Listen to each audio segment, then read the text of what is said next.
This news just came out last night, but I've been thinking about the reasons why I think that Jason Kenney lost, and I think it can really be boiled down to 4 reasons. So I'm going to go through the 4 reasons right now. Number 1, I think the most obvious reason that the pundits and the media are going to is COVID. It's a COVID response, it's a COVID handling, it's the pandemic.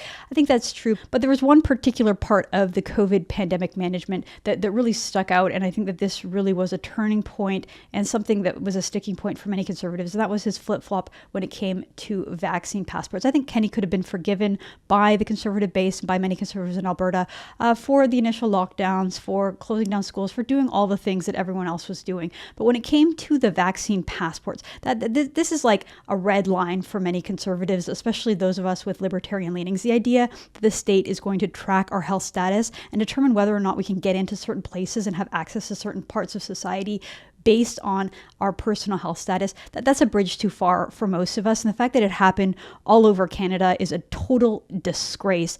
The thing about Jason Kenney, though, and the way he rolled it out, is that his initial response to the idea of a COVID vaccine mandate was completely correct. And he was incredibly articulate. He was incredibly forceful in his opposition to the concept of a vaccine passport. He came out with the exact correct position.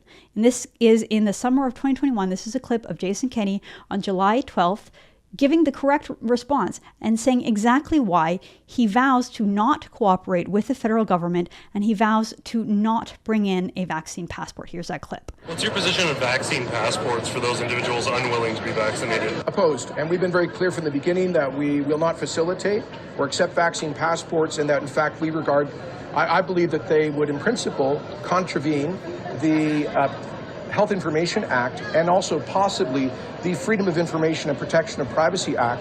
We also amended the Public Health Act to remove the 110-year-old power allowing Alberta to force people to be inoculated. So these folks who are concerned about mandatory vaccines have nothing to be concerned about, and there will be no vaccine passports in Alberta. And will the provincial government act on behalf of Alberta citizens if the federal government seeks to impose such restrictions? Yes. So there you have it. Jason Kenney was unequivocal in his opposition to vaccine passports. However, a mere 2 months later, on September 15th, Jason Kenney announced a new set of lockdowns, a new set of restrictions, and yes, a vaccine passport. So dealing with another surge in COVID that came after his, open for the summer marketing campaign that kind of fell flat because it caused a huge spread in COVID, or it at least facilitated and allowed a huge spread in COVID in Alberta. He sort of reluctantly came out and announced, he didn't even announce it as a vaccine passport, though he called it a restrictions exemption program, which sounded very Orwellian. So here is a sort of defeated looking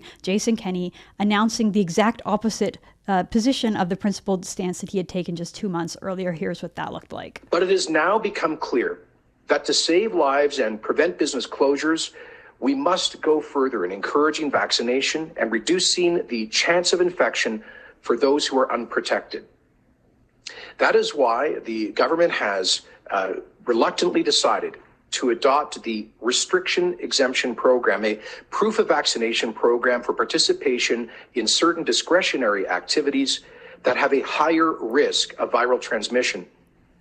No one will be compelled to get vaccinated against their wishes, and a negative test option will be offered as an alternative.